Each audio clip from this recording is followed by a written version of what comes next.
Halo Sobat Premier, perkenalkan saya Dr. Sylvia Retnosari, spesialis anak di Rumah Sakit Premier Jatinegara.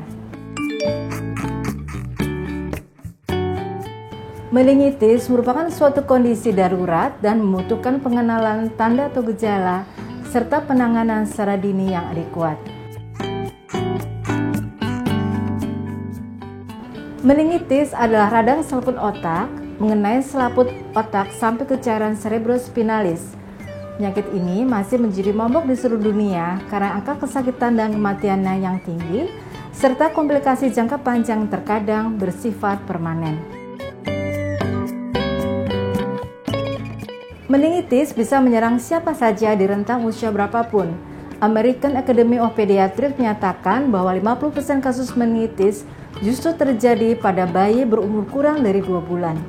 Angka kematian pun cukup tinggi, 5-10%, dan 40% diantaranya dapat mengalami gejala sisa. Hal ini membuat para orang tua harus hati-hati dan mengetahui lebih banyak soal meningitis agar bisa melakukan tindakan pencegahan dan segera dibawa ke dokter untuk mendapatkan pengobatan.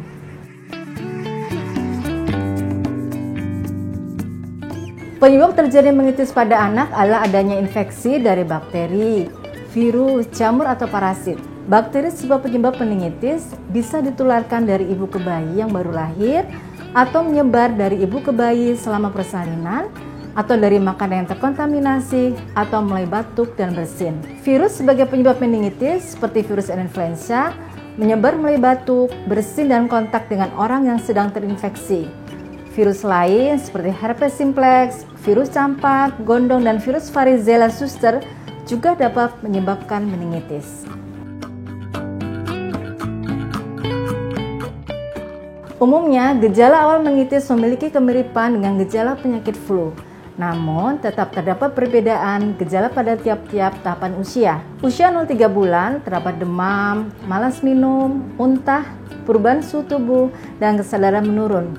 Ubun-ubun bayi membonjol, terdapat kejang dan henti nafas. Usia 3 bulan sampai 2 tahun, terdapat gejala demam, muntah, gelisah, kejang, tangis menjerit seperti kesakitan, ubun-ubun bayi membonjol, namun tanda rangsang meningial atau selaput otak biasanya sulit dievaluasi.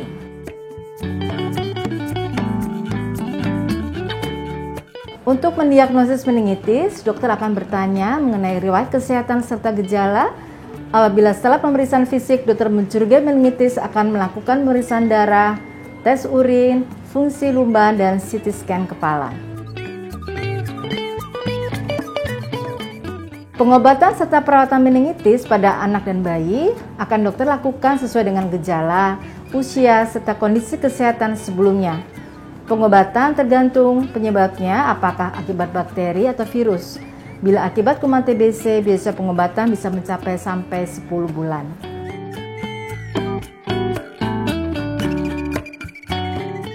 Pencegahan meningitis pada bayi dan anak, pertama, penting sejak awal kehamilan menjaga nutrisi ibu dan janin karena insiden meningitis pada bayi berat lahir rendah 3 kali lebih tinggi daripada bayi berat lahir normal. Imunisasi meningitis seperti imunisasi HIV yang sudah terdapat dalam combo dengan DPT serta imunisasi pneumokokus sesuai jadwal rekomendasi Ikatan Dokter Anak Indonesia. Pemantauan ketat terhadap tumbuh kembang anak serta status gizi merupakan hal penting yang harus dilakukan secara berkala.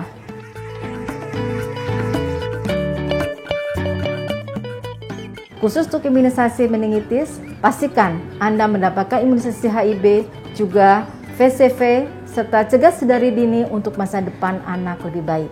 Demikian yang dapat disampaikan tentang meningitis pada bayi dan anak. Semoga bermanfaat. Salam sehat.